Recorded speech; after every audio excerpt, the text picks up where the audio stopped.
Cool. Okay, good evening, guys. This is another attempt at making this show actually work. So this week it's sort of gone a bit weird on us at the moment, so I'm just going to make sure it's uploaded, make sure everything's running the way it should be, and then if it is, we're smashing it. If not, cool. Right, we're uploaded and we're rolling. And everybody in the chat room now gets a link to click, and everybody should be able to appear on this side. Writing as... Yeah, we were pretty much being our usual pieces of dirt uselessness.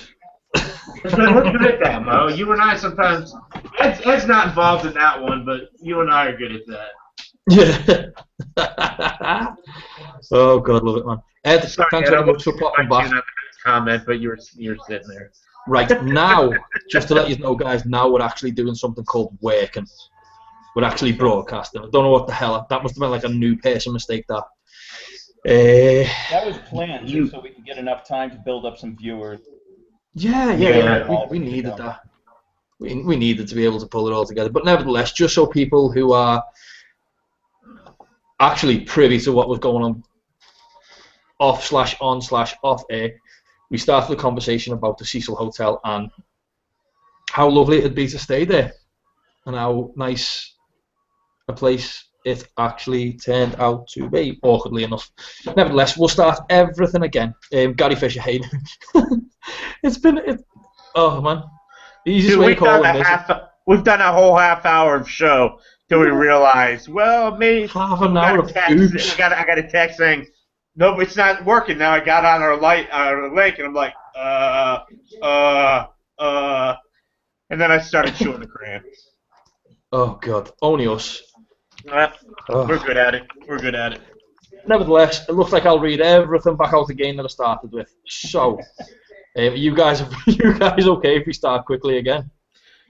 Yeah, let's do it. Right, I'll be as quick as this time. Right, place goes under a few different types of name. The names that I found out when I was doing my research was it came under the home of serial killers, suicide towers, suicide hotel, murder hotel, horror hotel, and its new name now, which Stay on Main, which a lot of people believe its name change has been more due to the fact of its original name, the Cecil Hotel. Doesn't exactly bring in the right type of clientele, or hasn't historically, so maybe a name change wasn't a bad thing. The location did inspire movies, books, TV shows, copycat killers, finally paranormal investigators as of recent. But one of the things budding investigators like us, we should all do, when we're looking at a place, is know your location, know its dark corners, know what makes it tick, and at the end you'll come to one of two conclusions, which are: do you invest time investigating the location, or do you move on to the next one? And tonight we'll go through this, and at the end we will conclude whether we would or wouldn't look at the location. I wish we could have put this into some form of order, but as we've just tried, well, you actually don't know, but as we tried before on the first stream, that never worked. You can't collate it into no chronological order, because we've had to actually remove some of this. I've had to remove a lot of the research I've done because there's not enough time. I haven't got enough time to go through it all, unfortunately. But first, we got onto a conversation when before on the Broken stream. We got onto a conversation of how, as a hotel, as a place goes, it's hard to call it a magnet for trouble. Well, it's hard not to, sorry, but it's hard to tell whether you would classify it as a magnet for the trouble, or whether the area was the magnet for the trouble and that it just ended up being there. That seemed to collate it. And just so everybody's on the same page, if we were on the conversation beforehand, we were trying to work out whether it was classed a hostel or a hotel, to be fair, because it had communal bathrooms. People, I noticed on TripAdvisor, one individual's bags got rifled last year. Somebody went into the room and went through the bags. And this is like, could you really classify it a hotel? I mean, if people are walking into your room, if you're sharing toilets with other people. I think so. I mean, it's not you're not your 5-star hotel. It's not like Trump Towers or somewhere like that. But no, definitely not. But you can classify it as a hotel. I mean, if you rent it weekly or twice, for like a month. Yeah, it's still a hotel. It's just your low budget version of it. Oh no, indeed. Regarding low budget, I mean, is some of the one of the killers that stayed there stated it was $14 a night, and he was up in the penthouse, if you will. Yeah, I've seen that. I was like, yeah, I'm a high roller. $14 a night. Yeah. I'll sneak out the back, kill people, and hide my clothes. What a guy. Exactly. Just to point out, I managed to find something that happened in 1929. In April 1929, a 33-year-old woman from San Francisco named Dorothy Robertson was taken to hospital after wandering around the hotel for 3 days. According to reports, she was distraught over the sudden death of her husband, who tried to and she had tried to poison herself with prescribed barbiturates. She failed with her attempt, and with the stock market crash later that year, depression seemed to settle over the Cecil and would never leave. The surrounding neighbourhood slowly fell into disarray, and the Cecil or Cecil, I always struggle with what to call it. Cecil, it's American, it's Cecil. Cecil, yeah, okay. From Britain. It's same old. It means the same thing.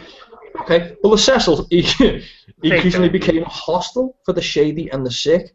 There was also a tale of the Cecil resident, George Ford, a successful morphine and opium dealer with a stash of £10,000 or dollars worth of opium, who was arrested in a sting at the nearby Astor Hotel, and an elderly man who was picked up at the Cecil in peril of death after drinking poisoned liquor that had killed 3 other men. And that's when all the successful suicides began.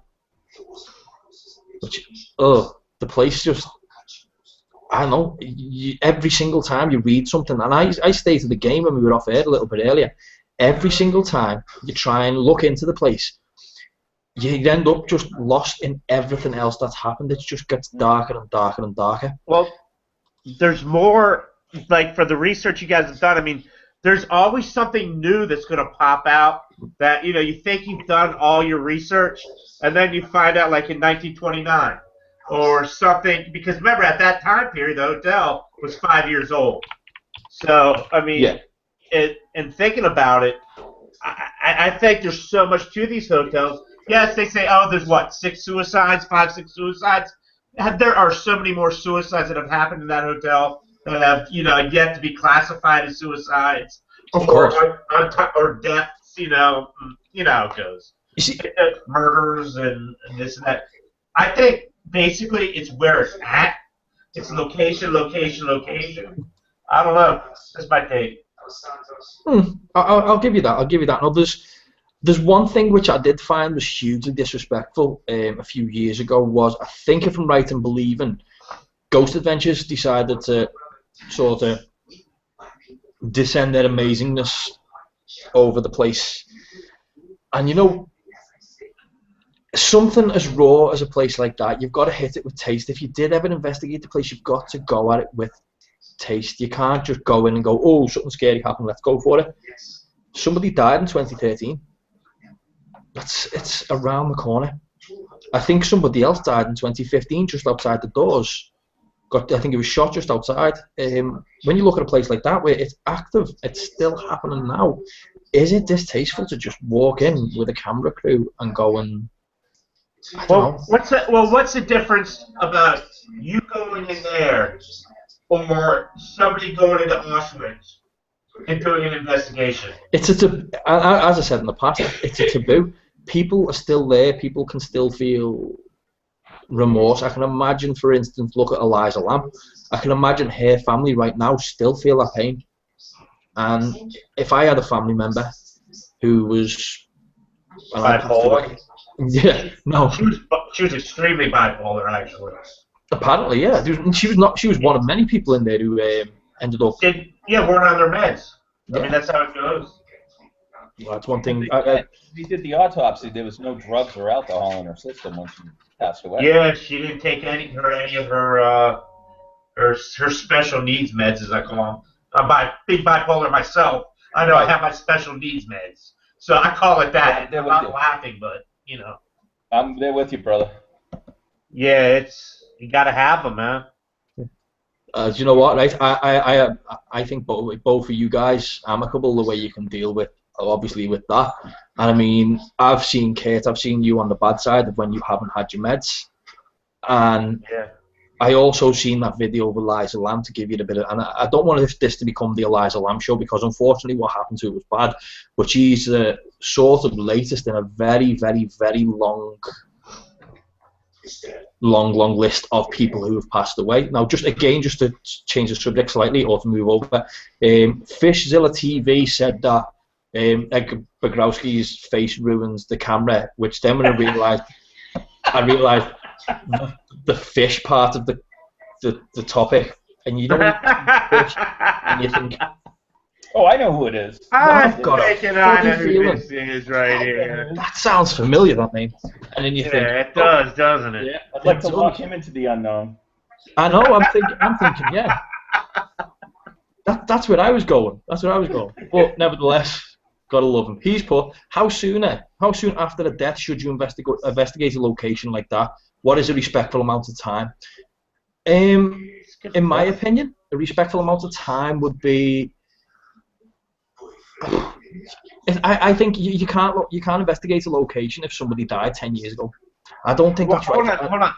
Why not? Why not? Because there's families mourning. Unless that family is spiritual in the first place and believe, you're actually saying, listen, guys, I know your daughter died, so we don't know how she came to the circumstances, but I'm going to go in and I'm going to start calling your daughter's name. I see. Okay, I see what That being said, what's the difference between that and going into a cemetery and investigating? People have visited cemeteries daily. Sacred ground. Both of them are sacred, I mean, in a sense. Nobody likes a smart arsehad. No, do you know what? You are 100% right. I've never looked at it in that aspect before. If I have, I've totally forgot. But no, I don't know. You don't die at a cemetery. You're buried at a cemetery. Well, right. But even though you're buried in a cemetery, some people say, "Oh, cemeteries aren't haunted," but others say they're haunted. Neither of them have proof either way. So, how many people? I look at it. How many people do you know? And I know a lot of these people who visit past family members who they've lost and go and clean up the grave and talk to the grave. A lot. Sure. A lot. Yeah. But how many people do you know who go to a murder scene and start talking to people at a murder scene? I think you've got to be couth. Now, the one thing you know is yeah, couth, dude. Fishzilla TV, who I'm not going to call Gary, has put, I'm torn. I feel you would get much more powerful evidence sooner rather than later, but you have to take the human element into it and the family's feelings. Well played, the person I'll call Gary. And again, Mizuno KJ1, I'm just going to call you Miz, has put, the pain never really goes away from something like that. You just learn to ignore it or live with it. And you know what? I wholeheartedly agree with you on that one. We've all had a loss, which has been hard to take. But where does this all go with investigation, though, dude? No, we're all talking about losses and stuff, but where does this go with the initial question about? Yeah, with investigations. Here's an easy answer for you, right? I can talk about this type of situation a lot closer than a lot of people. I've had loss a few years ago, and if I ever found out somebody had went back to where what happened with an investigation team without consulting permission of the family, I honestly would possibly be in prison right now. I'd be that angry. Not permission. Is it permission, basically? No, a blessing. I'd like them to go forward to one of my family members and say, listen, guys, what's your opinion on this? Would you take offence? You see, letting somebody rest is a saying that you'll always come across with regards to any loss, is let that person rest. And it's a bit of a struggle. Then why go to a cemetery? Then you're being a hypocrite if you go to a cemetery and you're standing by somebody's grave, even from the 1700s. It's still with somebody's family member. 50-50, they didn't die there. Yeah, but it's just a body, is what he's saying. I mean, you're looking for a gallows. You find the gallows. You do your thing, and it's the same thing. Half a wolf, half. I don't know now. Yeah, no. I agree with you. It's personal preference again. Personally, I'd say I'd be more concerned if I found out somebody had done that. That's fair though. It's fair. I agree. But fair. In saying that though, you might come across that one family. For instance, look at the Galkas, Gary Galka. When he with his daughter, the first thing he done when he developed the millimeter was he called it the millimeter after his daughter, and then he went from there to. He got exploited, dude. He got straight exploited by Ghost Adventures, man. There's no BS about it. No, I understand. I understand now. I don't want to go too far off topic with this. Yeah, that's true. What I do have to say is, if you were going there to speak to Eliza Lamb, for instance, then maybe, bad timing. If you were going there to speak to somebody from the 40s, the family's had time to mourn. They've had time to get done what they've got to get done. But again, guys, that's just my opinion. Also, as well, Gary, the guy I'll call Gary's put in the chat room again. There was an issue after the Constantinos died where certain people were doing spirit boxes the next day. Oh, we don't want to say names, but yes. Yeah. You mean Voldemort? Yeah. Yeah, exactly, dude. The one who we do not mention. Let's move swiftly on from that guy. Yes, let's move from that guy. Right, okay. Ed, have you got another one of your wonderful array of deaths in the place that you want to talk about? The pigeon lady was an interesting one. The one who had been murdered there, dismembered. There was a lot that went on. I guess she was more of a vagrant. The whole city knew who she was. And it was one of the more publicized murders of the hotel. You always hear about the suicides, but you never really hear about the murders. And that was one that intrigued me because it shows a different aspect. You could see the people being mentally ill, but then you can also see people like her who may have had some type of mental illness, but at the same time, she didn't kill herself. Somebody else came and took her out. So I thought that was kind of interesting as well. See, the way she was killed though, she was stabbed, strangled, and she was also assaulted in another way, we'll call it. And her room had been ripped to bits. That's a sign of anger. That's a sign of not blind rage. That when you look at a murder, it doesn't have. It really. I'm not to go into the psychology of an individual, but it really digs deep into somebody to be able to do something like that with that much anger. That's a lot of anger. And this is the whole thing about the hotel. You could look at it from a paranormal aspect, or you could look at it from a psychological aspect. Because from a paranormal aspect, you could say that negative energy that's there causes the anger, causes the grief, causes the pain, and that's why these people are doing it. But also the psychological aspect, and where there's something wrong with their mind, so to speak. Yeah, and I'd say economic aspect too.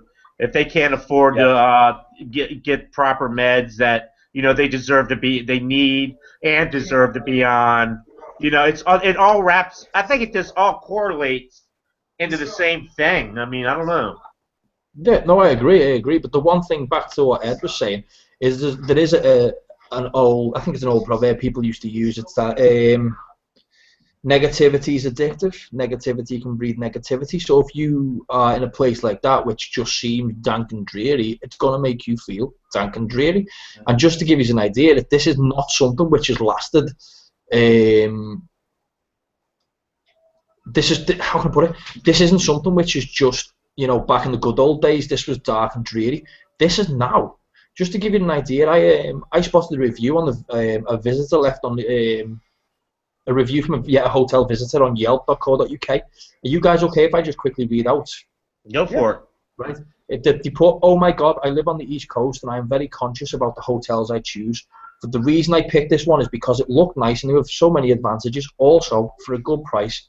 Guess I'm not one for picking hotels though, because listen, I walked in and the place looked beautiful. I loved the way it looked, and then I walked over to check into the desk. The first thing a man said to me was, 'How can I help you? What are you looking for?' It was strange the way he'd put it, because it was like he said, 'What does he think I want?' So I told him that I wanted to check in. He said, okay. So I went to my room, I got in, it smelled musty or something. It smelled like burning animals, so I turned down the heat because I felt like it was like 20 degrees in the room and it wouldn't blow. But that smell in the room became stronger when I had to put the heat on. So I went into the bathroom and flushed the toilet, and it immediately overflowed and flooded into the bathroom. So I ran out and called the front desk, who said, "We'll switch you to another room." So we went to another one and I went to sleep. I woke up with these things all over my arm, and I know for sure they were bed bug bites. Also, I know ghosts are fake. Don't ask me what that's got to do with that on a paranormal show. But there was something about that hotel that maybe twerked my belief in ghosts. That's the exact word she used, was twerked. I was lying down in the bed when the bathroom door opened wide, then closed perfectly shut. I left the hotel and went and stayed in the Sheraton downtown Los Angeles and had a perfect stay. And that's one of about 9 that I read of reviews of people who've stayed there that said the place had a smell, which is hotels sometimes do, and that every room was cold. I'm sorry, guys, LA's not cold as far as I'm aware, is it? It depends. I mean, not necessarily, but you think a hotel like that, I mean, if it's got no furnace heating system, you got to have something to at least keep certain rooms warm, because the lower you are, the colder it's going to get, the higher you are, with heat rising. I don't see. Of course. When was that review from, Mo? 2014. When was that review from? I'd like to get. Oh, but does it say a month? Give me a second, I'll find it. I had it up on my screen a little bit earlier. The only reason why I ask is LA can get cold at times. I went down there on vacation and it was 50 degrees, which isn't cold for people up north, but when I'm living here in Florida and I go there, it's 50. I'm freezing. See, bear in mind, I live in Liverpool right now. The temperature's measured by a single digit. We're not in the 20s or 30s. Where are you at Celsius-wise right now? Dude, I haven't even checked, I haven't even checked. I dread to check. It was on the 19th of the 10th, 2015. 10/19, Okay. so that'd be October 19th. Yeah, October 19th. It could start getting chilly then, but I can see it. Cold. Not freezing, but a little chilly maybe. Right. See, the way you look at it, are you is it hard to tell cold spots, for instance? Would they class it as a cold spot? That's just one of the things I'd look at, is if I was researching to investigate a place. Oh, Bigfoot UK, it's 12 degrees in Liverpool right now. Guy's a local guy, so I'll take your answer to that. You absolute legend. I'm glad somebody's got a thermometer. All I know is I look outside, it looks dark, I'm like, I'm staying in. I'm not going out. Avoid it. But yeah, as I said, it's beyond me. It's absolutely beyond me as places go. Oh heck, I would not go there. Lynette, you live in one of those places where everything's warm anyway, so I just accept that. Lynette in the chat room, by the way, she's just giving it here. Oh no, I wouldn't go there. She'd go there. She's so full of it. If I said she'd go there. If you looked at your eyelashes, she'd go there. She'd go. But nevertheless, right, go back to the murders. We were speaking a little bit earlier about a certain case called the Black Dahlia case, weren't we? Yes. We never brought this up on this cast out yet. No, we have not. It's if I could go as far as saying that if I thought that the Bird Lady's killing was bad, the Black Dahlia, horrendous, absolutely horrendous. What have you got on the Black Dahlia, Ed? Have you got a hand? I didn't get, sorry about that, I didn't get too much going into the Black Dahlia because she really wasn't there for very long. It wasn't like she was living there at the time that she was murdered. So I didn't investigate that as much. Oh, cool. I wanted to stay with the people who actually had passed from there. Or who were there. Who were involved in negative aspect from that. They tag her in there. They always it could be like a hashtag Black Dahlia because she stayed there at one point.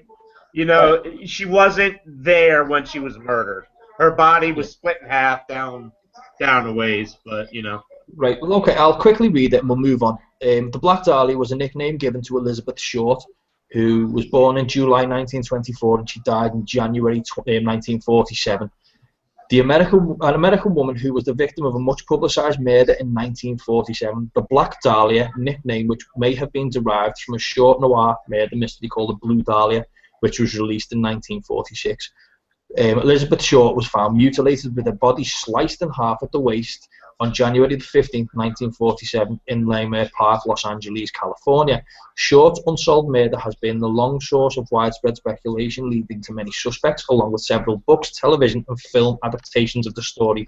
Short's murder is one of the oldest unsolved murder cases in Los Angeles history, considering it's LA and a lot of people get killed because that's a risk to say. If you want to see something that's twisted, find the picture of her body. That's all I gotta say. We're not going to show it here, but go look it up on Google. I wouldn't suggest you look it up on Google if you're one of those people who feels kind of squeamish, because all I done was search her name, Black Dahlia, and it sort of took me down a rabbit hole of what I shouldn't have seen. I've seen it a million times, dude.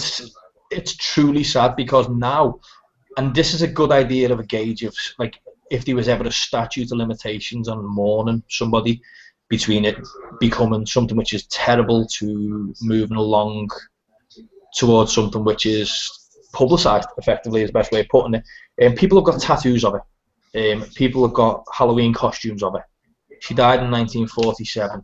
So when I was saying a little bit earlier about do we think we should give it a little bit of or do you think maybe you should give something a little bit of time? Yeah, because if I had a family member and I was related to the Black Dahlia or to Elizabeth Short, and I was a family member and somebody turned up at a party dressed like her, do you understand? That's what I'm trying to say. But what are the odds of that actually happening?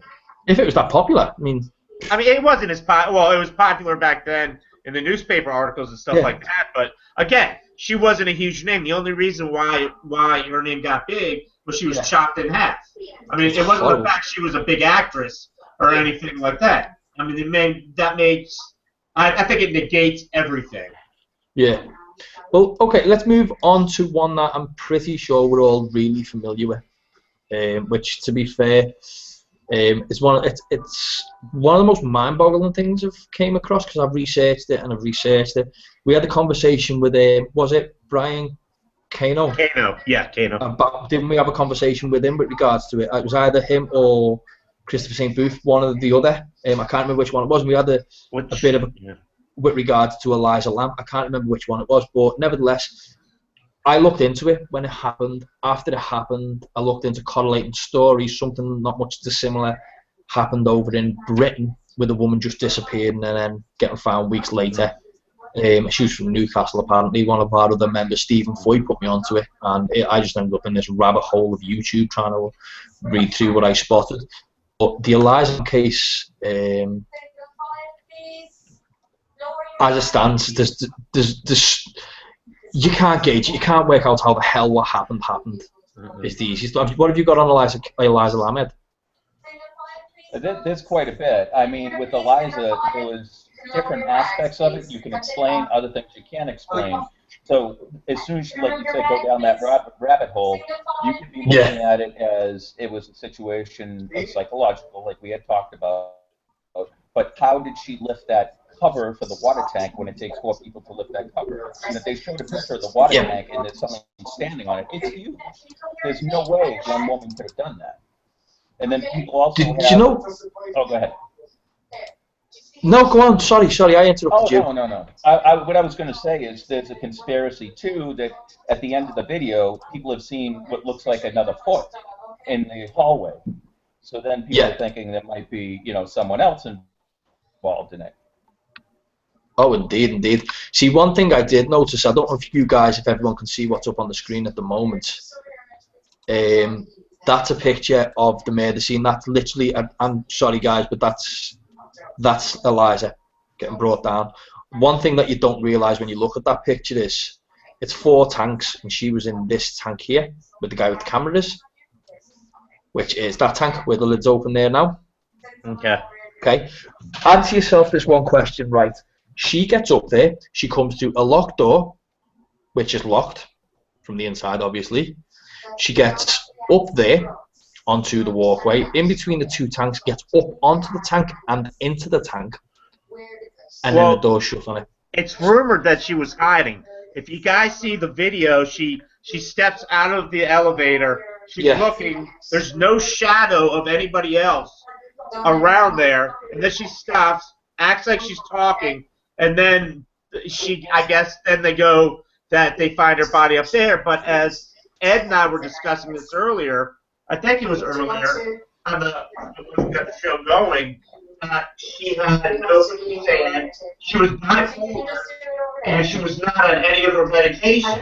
And if anybody knows anybody that's bipolar that does not take any of their medication, it gets ugly. It can be real ugly.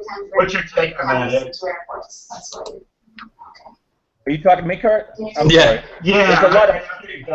There's a lot of background noise. I wasn't sure if somebody had a TV on or something. Yeah, it's weird. We always get this weird background noise all the time on the show. It seems to kick in with the mics. I'll turn mine down slightly and we'll go from there. But oh, that's perfect. That sounds a lot better. Yeah, it sounds a lot better. Cool. I was asking you, Ed, about what they found in the system. You know, we discussed this earlier. Yeah, one thing with that video that made me think about it in another way is they were always saying, well, the strange thing is the doors didn't close. They didn't close. It looked like she was trying to make them close. And someone came up with a theory, and I thought this was a very good theory. Someone could have been holding the button outside, not allowing the doors to close. So there might not have been anything paranormal on that end. It's hard to look at this from a paranormal angle because there isn't enough known about the case itself. We're taking an assumption that her state of mind, we didn't know what her state of mind was at that time. We don't know exactly what she was doing prior to. You know, we don't know who she had been in contact with that day. There's a lot of unknowns about it that we can't piece the full story together. Of course. Straight. The one thing I always struggled with though is if look at it from the aspect of bipolar. She comes off of meds. She goes, how can I put it? Nuts. Lack of a better term, all apologies. But yeah, if you're in a situation where it changes, you know, the way your track of thought changes, you end up feeling a bit paranoid. And as she did, you end up in a lift pushing all the buttons, the lift won't shut. You walk out, then the lift shuts 4 times, convenient. On its own, sorry, I got the hiccups. Then you end up on a roof with locked door inside the box, or inside the water tank, which is locked from the outside. I don't think much of bipolar can lock from the outside. I don't mean to sound like I'm being condescending, but there's so much against it to say that she was on her own. Now, if she was paranoid in my eyes for a genuine reason. Now, bipolar, I agree, it could have easily have been bipolar, but in the same breath, if it was, we can't explain all the other outside factors. Now, not to say that it's impossible to lock the doors the way it was, because there was another route to those water tanks, and somebody on the internet pointed out a picture, and I was going to save it, but the picture was tiny.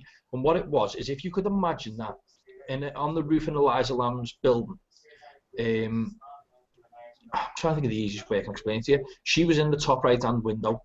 Okay, if she could climb up from that window onto the roof, she's on the roof. She was on the other side of the roof, so that the Cecil Hotel sort of cut in half, and there's like a walkway in between the two.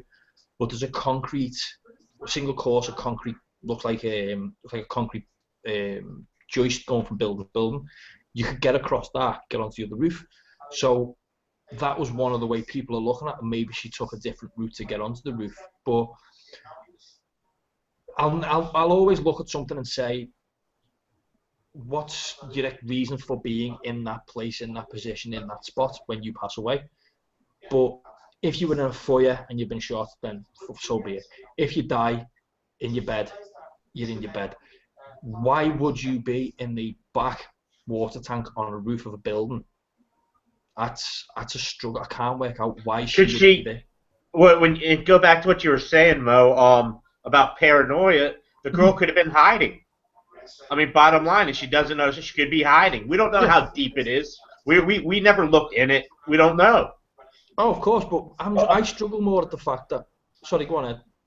No, I was just going to say, I like the fact that you stated it doesn't fit in with the whole bipolar situation. Bipolar has a very bad stigma to it. It does. It's not like people think. You know, it's not like 1 minute you're the normal person, the next minute you're some crazy psycho.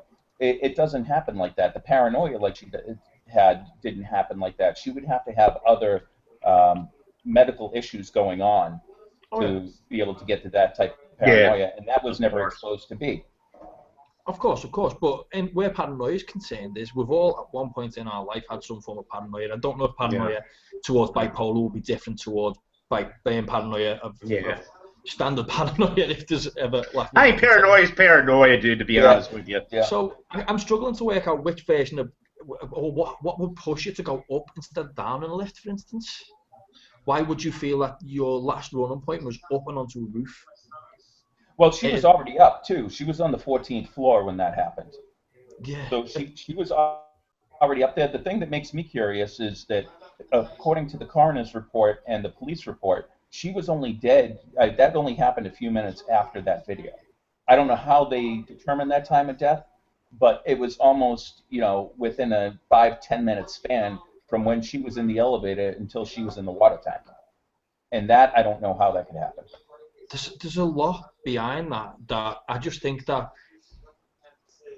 as hotels go, that has to be the poorest security camera covered hotel in the leading world. You know what I would love to see? And this is kind of morbid sounding, but I've seen them before because I work at a old old museum where I get to see a lot of them for research. Are old death records. I would love to see what the coroner put down for cause of death. Okay, because that would also be involved with what went into that cause of death. And I'm not saying this out of being a morbid person. I'm really not. But that would help answer some of those questions you guys might have. On the death records, it was viewed as it was called an accidental drowning. Okay. So that really doesn't tell you much either. I mean, that's give you anything. Yeah. I do believe the Eliza Lamb case to be nothing more than a rabbit hole we'll never get to the bottom of. Now, I agree. I did start with the belief that maybe you should never, maybe it's in bad taste, and I'll sort of stick to my guns. I do think that maybe it's in bad taste to go and investigate that individual for obvious reasons. I mean, she's still got family who mourn her, but I don't know. If you investigate, okay, let's say you go there to investigate Eliza Lamb. That's your goal. That's your focus. And there's a million people out there that want to do it. Yeah. What happens? Let's say you do get there and something does happen. Odds are it's not going to be her. More likely it could be somebody from 1933. I mean, it's just you can't hone in on who you're investigating, with all these other variables around it. No, but that's my thought. No, you're totally right. Go away. Sorry. I said tell all the other entities to go away. Yeah, exactly. I only want her. Yeah. Guys, here's one for you. I've just actually found that picture I was talking about by absolute fluke. So give me a second and I'll show you what I mean about the weird route you could take. Can you guys see that picture up on the screen? Yep. Yeah. Okay. Let me just zoom in slightly into like the really crap looking image. No. Actually, it's good. Yeah, I see it. Right now, see there. Her hotel room is there. Piece of metal going across, yeah. Yeah, if you were to go over that wall and then down the floor, that's where her room was. Okay? Oh, okay. There's a ladder, and there's the walk that I said to you about she could have climbed and she could have got across would have been that. And then it's just a case of skip across the roof and onto there.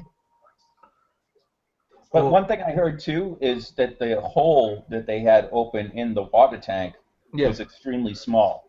It was like a, 4x3 or a 3x4, I don't know, something of that nature. I don't have the measurements in front of me.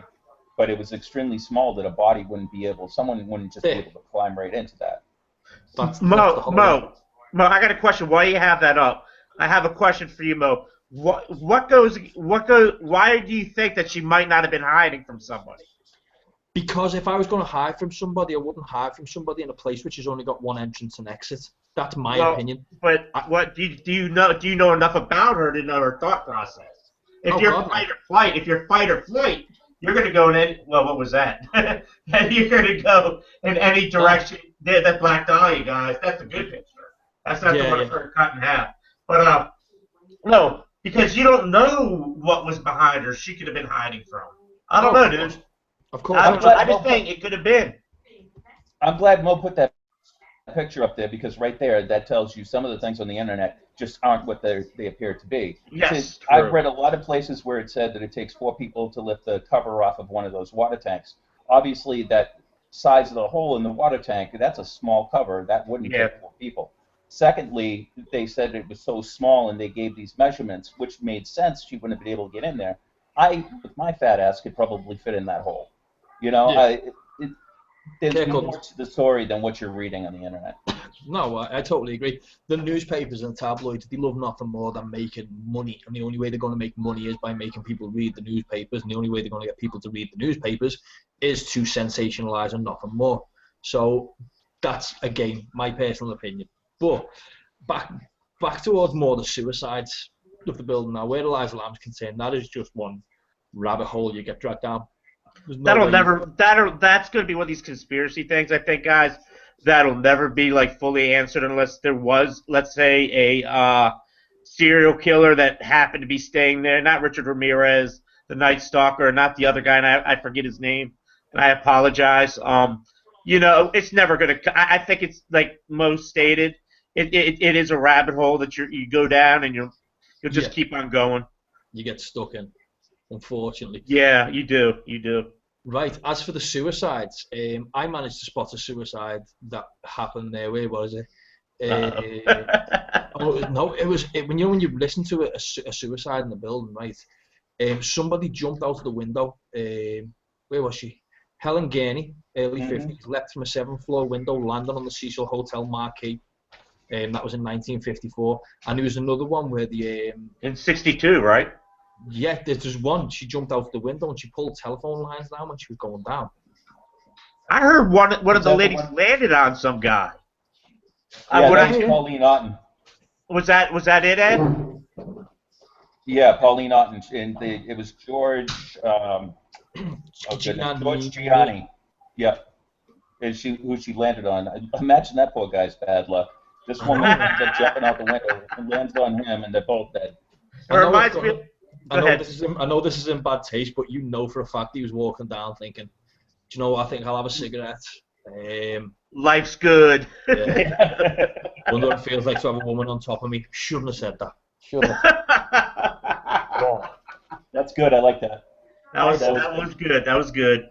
I'm sorry to anybody who decided hey man, that was good, dude. Subscribe, I totally get it. Now, how is that joke any different from going and investigate those type of areas? Oh, I knew you'd do that. I like that, Ed. Ed, good job, buddy. Good job. Okay, so let's just summarise now. With regard to the place that has been a load of murderers, it seems to pull them in. There's been a Jack Unterweger. What a name. Unterweger, no wonder you turned into a serial killer with a name like that. He's from Australia. Yeah, no, Austrian. Austrian. Yeah. I done the same. I looked at it and thought he's Australian. He stayed in there in 1991 for 5 years. During the time, he murdered 3 prostitutes who would enter his room via a fire escape for a measly $30. This occurred after he'd been jailed and released in Austria for similar murders. He was released as an example of rehabilitation and was hired by an Austrian magazine to be a crime writer in LA, so pretty much he was paid to go and kill people. That's messed up. The disturbed crime journalist is believed to have been paying homage to his subject, Richard Ramirez, who beat, and I'm actually not going to tell you what Richard Ramirez does because I'm pretty sure... the Night Stalker? Oh, yeah, I know that story in and out. Okay, I'm going to leave you two to go ballistic on that one. Go! Attack. Oh, you want us to talk about it now? Oh, yeah. Yeah. Richard Ramirez, he was a nice individual. He actually was a satanic follower. He got a lot of pleasure out of killing, basically based on his satanic stance. His last words when they put him into the chair was, "See you all at Disneyland." Yeah. I mean, that's a creepy individual there. The best part about his case, though, is when they found him after he had murdered, I think it was 13 people, they spotted him in the street and beat the hell out of him before the cops came. So the people themselves took justice into their own hands with him, which was a great thing. Yeah, I didn't know that. That's interesting. Yeah, that was one of my favorite things about the case. You know, he went around and when he killed, he didn't have your typical serial killer way. He didn't do it in just one fashion. This was his calling card. You know, he had many different ways, and like they said, that Ungwinger, I can't think of his last name, that Mo was just talking about, strangled women with their own bra straps. Yeah. You know, that's ill, dude. That's ill. Yeah. It's in a new realm of sick. Well, if I don't want to go too far off the subject, but I was reading a statistic, and I don't know how true this statistic was. They say there are 30 serial killers in the United States. They think that cross state lines, truckers and other people that are able to go across state lines, always in the United States. We have 30 serial killers at any given time. You could have some watching One's right name now. is Mo. I'm not in America. It's you're 31, buddy. To any local law enforcement agency to Kurt Logsdon's house, I would definitely suggest you check the boot of his car for any tarpaulin, brass straps. Sorry, I got it stolen anyway. Yeah, his car's going to be conveniently found stolen with the keys in the ignition. In front of your house at a weird. By all means, but yeah. Nevertheless, I mean, the one thing, and you touched on there, Ed, was what his last word before he got thrown into his gas chamber. He put "big deal." Death always went with the territory. See you in Disneyland. Oh my dear God, you creepy individual! Could you have? Oh, serial killers, man! I swear to God, they're like bottom feeders of society. But what is the name? Okay, since we're on the subject of, we're talking about the Cecil Hotel. We talk about Richard Ramirez. What is the name of the other guy? I didn't get a chance to research him. The other serial killer. Jack Unterweger. Yeah, that's what we were talking about earlier. Okay, that's one double check. Let's rephrase the name. Jack Utterweiner. Right, we'll go with that. Yeah, I bet it does. Not no more anyway. If he's in prison, hopefully he's been destroyed by somebody by now. But yeah, he was a copycat, or apparently he infatuated on Richard Ramirez. He was constantly reading up on the his murders and stuff like that. And you just think, Richard Ramirez, he took out 13 people, or 13 girls. That's a hell of a lot not to become to be drawn suspicion a lot quicker. It's a bit of a messed up situation. And do you know what? If I was police in LA and somebody started killing a load of people, I'm going to the Cecil Hotel. I'm going to go and see where he is. Chances are that kid's staying there. That's on Skid Row too, man. You're not talking about like the safest area of town. When you're talking Skid Row in LA, man, that's just its own world that you best just avoid. I mean, it is. I mean, I'm not being mean. I'm not being cruel to the homeless. I'm not going that direction. I'm just saying it's a creepy, it's kind of scary place, man. And it's not the ghosts that are going to get you. It's going to be a lot of other people that are spying you out and stuff like that. Oh, of course. Now, on the subject of ghosts, I'm actually going to drag this back into the paranormal now, because guess what? I've got a button that says I can. Something did appear in 2014. That's the picture I was talking about. Yeah. Now, I'm not 100% that I see a ghost. I just think that maybe somebody looks like they're leaning out of the window. Indeed. So that was me saying indeed and hiccuping at the same time, by the way. No, it's okay. It still works, dude. Oh, cool. But yeah, it was a pretty messed up image. Now, something... Could have been a movement issue, too. Like somebody just looking out and just somebody catching a shot. Because there is movement. If you look at the picture, you can see the movement happening. So, I don't know. What's interesting is that was on one of the windows where one of the suicides occurred. That's what I found. Oh, okay. That's what the odd thing is. That explains it. What came up was the following photo was taken by a resident, Costin Alderete. Do you know what? Why can't he be called Jack Smith? Right? Just keep going, dude. You're close enough. I'll try me out. They're showing a mysterious figure hanging outside of a fourth-floor window of the hotel. Alderete told KABC TV Los Angeles that he'd suffered from nightmares after taking the snap. Mm-hmm. When I looked at the window, it just looked kind of creepy to me. And then I showed it to my friend, and he kind of freaked out. It just creeps me out still, he said. The photograph is the latest in a line of disturbing incidents at the Cecil Hotel. Beyond me. I'm glad you posted that picture up. That actually wasn't. It kind of gives you that kind of creepy effect. You look at it, you're like, because you see enough pictures online. I mean, whether it's on people's websites or and the idiots on Facebook and this and that. But you see that and you're like, But again, I mean, what can we do in modern times? I mean, I could post a person up there, dim him up a little bit, make him look a little like he's moving. I just apt it. So I don't know. Well, Bigfoot UK 82 has just put in the chat room, one of the best full apparition photos I have seen is of a woman, probably of Tudor period, at the window of a castle, can't remember which one. I've seen an absolute pile of photographs that have been really, really good, but sadly, you do sort of come across the it's too good to be true pictures quite a lot. Now, this picture from the Cecil Hotel, even when I look at it now, I can see something, but do I see Matrixing? That's the thing. Should be. But and this is my own personal opinion, do I see myself ever wanting to investigate the place? Do you know what? In hindsight, I wouldn't. I wouldn't do it. It sounds weird. I would. I'd do it in a heartbeat. Yeah, there's no two ways about it. The reason and I'd have you come over and do it and, help me out. Yeah. Set up all tech and stuff. We could all go out there. I'd do it in a heartbeat. There's no question about it. Do you know why I wouldn't? Because you're scared of heights? No, hell no. I'm not scared of heights. No, I 100% would not do it for two reasons. I'll say not one, it's two reasons. One, obviously, because there's still stuff happening recent, and I do think that maybe it's in bad taste to do it so close to somebody passing away. And two, I don't think I'd take my bag of stuff in there because I know for a fact that it get robbed. Yeah, that's a good point. I like your number two the best. Yeah, number two is the best, dude. I ain't getting my stuff robbed walking in there with a number two by far. Yeah, number two by far. Get all my stuff robbed, you're messing me.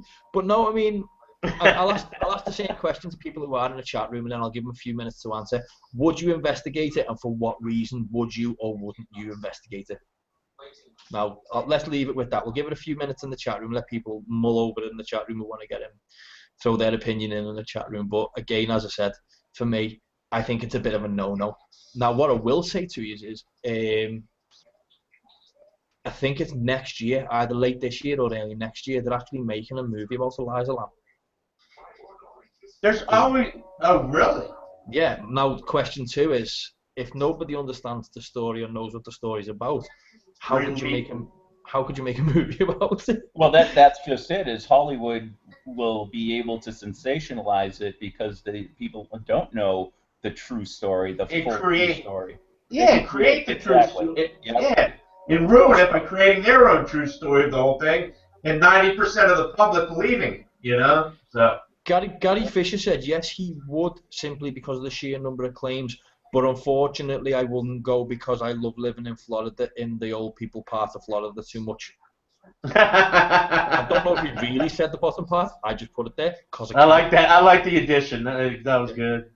Miz has put in the chat room, I wouldn't, but then I try not to investigate. I'd had stuff try to follow me home before. It's a pain. No, I totally agree with you. Someone's put, ask Andrea Perron about how her true story didn't get told in The Conjuring. Exactly. Yeah. Okay, fair shout. That's what I mean, they sensationalise. We posted a video about 2 weeks ago with regards to the Enfield poltergeist. I pretty much fell across information that the Warrens actually genuinely were involved afterwards in the Enfield poltergeist case. Even to a point where there's been verification from the Hodgson or Janet Hodgson's came forward and said, listen, you're the only people who actually helped effectively. There's a video on our channel over it.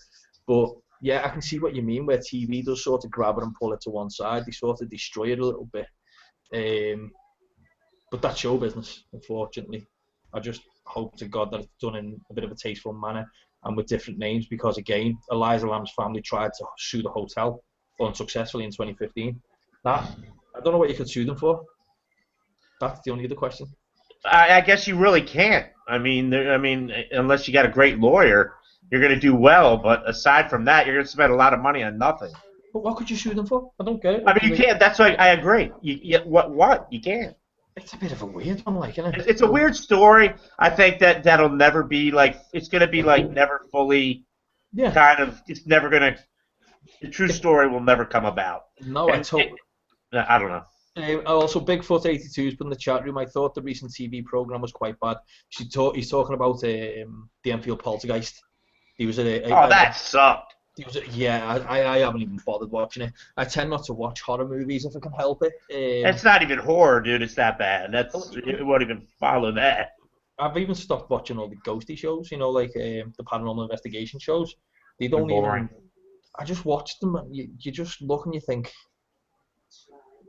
what? It is what it is. Like, but what? I just don't get it. But anyway, before we go completely nuts trying to work out whether we would or wouldn't, I think if anyone wants to hear the true Amateurville horror story told in George Lutz's own words, check out my show for him a few weeks ago. Right, cool. Gary Fisher from Unlocking the Unknown, who I want to check that out. Yeah, I'll get a link up. So Gary, send the link to me through Facebook, and I'll put a link up on this when we upload the recorded one. That was a nice slimy way to get your name out there, huh? Yeah. For all of those who are not aware, Gary Fisher's got his own show. It's called Undressing the Unknown. What he does, he's got a YouTube channel where he shows up at every show just to do that. We've been pimping him out for a while now, and it's working. We're getting paid pretty well. Thanks, Gary. Gary's a there together. Gary's not. Gary's actually heading up a group called G-String Paranormal. You should talk I wonder what equipment they use. Keep it on budget, I bet. No, I can imagine whatever they use as batteries. Oh my God! It's going down quick. And I've been blocked on Facebook. There we go. Oh God! I'd give you credit if you pulled that one off, dude. I'd be like, hell yeah. Oh, dude, Gary, I'm sorry. I can change. I'm not Gary. You're my buddy and all, but dude, that was too funny. Ed went in the attack too. I was like, oh, it's like a jackal attack. Mizuno KJ, or I'm just going to call him Miz again, sorry dude, has put in the chat room G-String Paranormal now with extra battery power. There you go. He's actually put You Guys Rock. This is Gary Fish, he's put You Guys Rock. And I know what you're saying. As he's typing it to gritted teeth, he's like, he's just smashing off the keyboard. Nothing but love, Gary. Sorry about that. But nevertheless, I'm going to summarise on the show now because we're coming to the end. I've wasted enough of everybody's time. And I mean, again, I'm over the moon with the way it's gone. But I'm glad we've actually been able to sit down and, hey, you can call me Miz. And yeah, they're pretty fun fish. Fish. Oh, yeah, Gary Fish, got you. Cool. Yeah, to summarise, I wouldn't. I know Kurt, even if Kurt said he wouldn't, I know for a fact he would. I know Kurt, I mean, I'll get busted doing it, but it's well worth trying, you know? Hey, what the hell? This is coming from the guy who went to stay once at the Lemp Mansion. Well, the suicide room. Nah, I picked the suicide. Okay, my girlfriend and I, Lynette, we picked the suicide room. We picked the suicide room where the guy shot his dog and blew his head off. And then we wanted to investigate. Mo, would you have done that? I would have done it. I wouldn't have done it the way you done it. Well, you knew what my trigger object was, but I'm not telling anyone. His trigger object had a trigger. Well, let's not talk about the trigger object that had a trigger and a shell. Now I'm banned from the Lemp Mansion. Great. Oh, hey, they don't know what I was talking about. They could have been a camera. Yeah, it was a camera. It was a camera. Camera trigger. There's a hotel somewhere, I believe it's near you, Mo, but they say room 333 is supposed to be really haunted. The Adelphi? I came across it in my research from the Cecil, but I don't remember it offhand. But there's a hotel that has a lot of stories similar to the Cecil in the UK. Yeah, I think there's one we've got in Liverpool called the Adelphi Hotel. There's been a lot of creepy stuff happen there once. I mean, I actually have a family member who used to clean in the hotel years ago, and she went into I think about 4 o'clock in the morning. She went down to clean around the pool area, for any towels that had been left. And there's one entrance and one exit to that part of the building, and it was dark. And when she went in there, she turns the lights on. And considering the pool is at 4 o'clock in the morning, the water's choppy. She couldn't work out why the pool was choppy, and she said she'd never ever go down there on her own. and she used to take other staff members down, and everybody was the same in the building. It was only when they all sat there at one night out and they all brought it up that everyone was going, yeah, I've felt that too. I don't like being down there. But that place was on a new level of creepy. Frank Sinatra used to stay there when he came to Liverpool to do any performances, which makes it, if anything, creepier, probably. I don't know. Leave it to where it is. Oh, Gary Fisher's just informed us that ATF wants to talk to Kurt. Oh, you snitch. You're such a snitch, Gary. Alright, it's alright. It's alright with your rate. Okay. Don't worry, I know where you live. Yeah. I don't think I can get on there, but I know where you get off the base. Lynette's helped you out as well. I'll let Kurt take the heat on that one. Go ahead, Lynette. Oh, love it. But anyway, right, guys, we're going to call it a day. I've wasted enough of everybody's time. And Ed, thank you very much for coming on. As I said before, and I'll say it again, every time you come on, it's just fun. Yeah, thanks, Ed, man. I appreciate it, dude, man. Again, you're welcome on any time. Kurt, as for you, you're not welcome on any time. I don't care anyway, dude. I keep caring less anyway, man. Oh, it's terrible. Right, we're going to let everybody know as well that next week we're having a bit of a break. Yeah. Kurt's got to go for some breast augmentation surgery, was it called? Mo's got Jenny Craig. Mo's going to have sex with Jenny Craig, so that's basically going to be it. Who's Jenny Craig? That's a fat loss clinic, dude. You're 5'4". Remember, we talked about this, and about 25 stone. 5'7", dude, we're screwed. 5'7", and I wasn't. Oh, you're not 5'7". You're so 5'4". It's ridiculous. And you got like little baby feet. You got little baby feet. You measured with lifts on. You measured with lifts on. 5'7". Thank you. Thank you very much. While on the subject, if people want to see anything, we've got more footage of Kurt, for instance. Look back about 2 weeks ago on our Facebook page. You'll see that Kurt got abducted by some form of fluffy creature. I did. Yep. Oh, I heard about this. Yes, indeed. I did. Yeah, it was bizarre. And the cops never showed up. That's what kind of threw me off. That was actually a brilliant idea. I got to give Mo credit. I give Mo credit on this one. He set me up on this one. It was good. It was well done. Well played. Very well played. Better. I think Gary Fisher's got a bit of a bromance for Kurt, though, because he's sticking up for Kurt at the moment. But don't worry, Mo. Sure, people have high hopes. He's jumped into Kurt's camp. Thanks, Gary. Thank you very much. Replace the word thank with an F word. Thank you very much. Yeah. Miz has put in the chat room that she's 5'9". On the subject, how tall are you, Ed? 6 foot. 4 foot what? 6 foot. No. 4 foot is never mind. No. Oh God, Kate's 6 foot. Yeah, whatever, dude. Yeah, wear it like a badge. Yeah, what else? Let's close shop. We're going nowhere today. Guys, again, it's been hilarious, and everyone in the chat room, Ms. Fishzilla, Lynette, where are you? Bigfoot82, and me. Thank you. And Mo. But it's okay. Hey, it beats some of our older shows under another name. And that's all we got to say. And that's the way I look at it. And plus, we're on video. And no, I've got it. Other shows that we are no longer participating in. Yeah, there we go. We no longer have anything to do, even though I'm still being played on those other shows. Because he's so popular. No, I don't want to be played on those other shows. Oh, Ed is 6 foot in his hooker heels.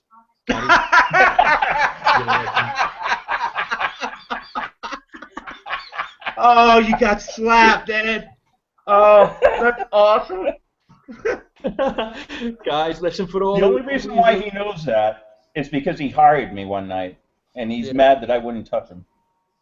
Oh, he's such a man slut, isn't he? He's like such a tease. He's such a tease. Gary's. He is. He keeps sending me these Snapchat pictures, and it always.